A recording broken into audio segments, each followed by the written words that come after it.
Hey everyone, Dave here with another tutorial from LightroomFanatic.com.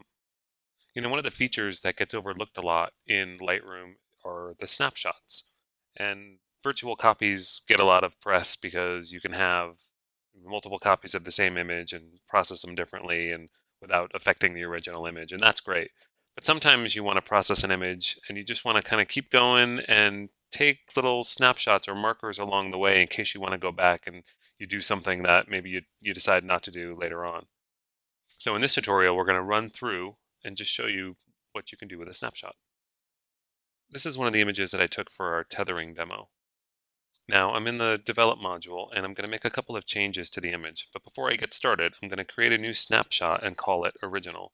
So to create a snapshot, you can either click on the plus on the side here, or you can do Command N and you'll see the little dialog come up where you can give the snapshot a name.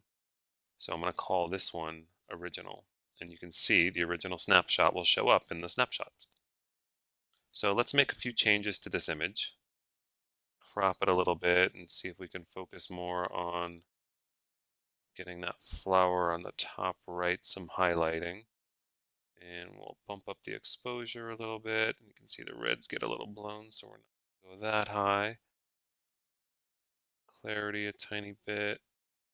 Contrast.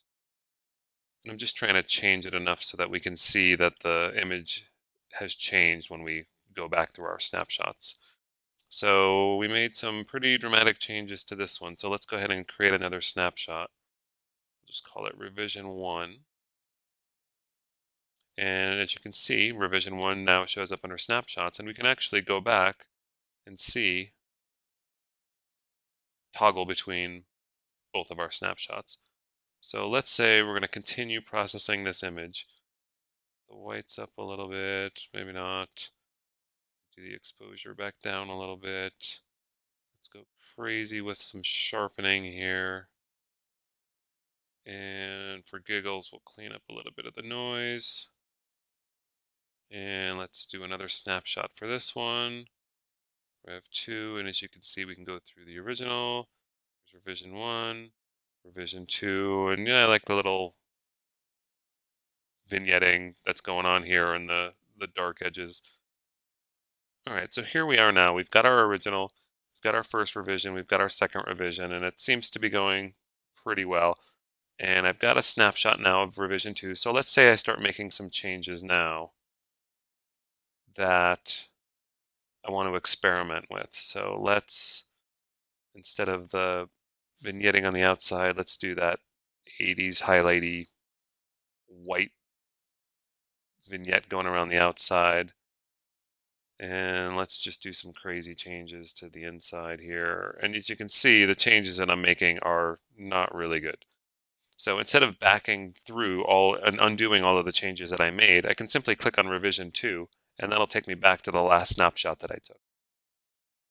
And that's a simple thing you can do with snapshots. I like to think of snapshots as linear markers along the editing process for an image.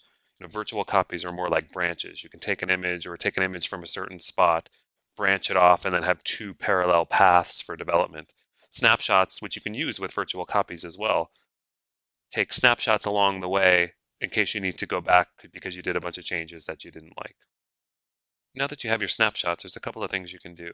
If you right-click on one of your snapshots, you'll see you can rename it or delete it. You can update it with the current settings. So if you've made any changes to the image and you want to apply them to one of your snapshots, you can do that by selecting Update with Current Settings.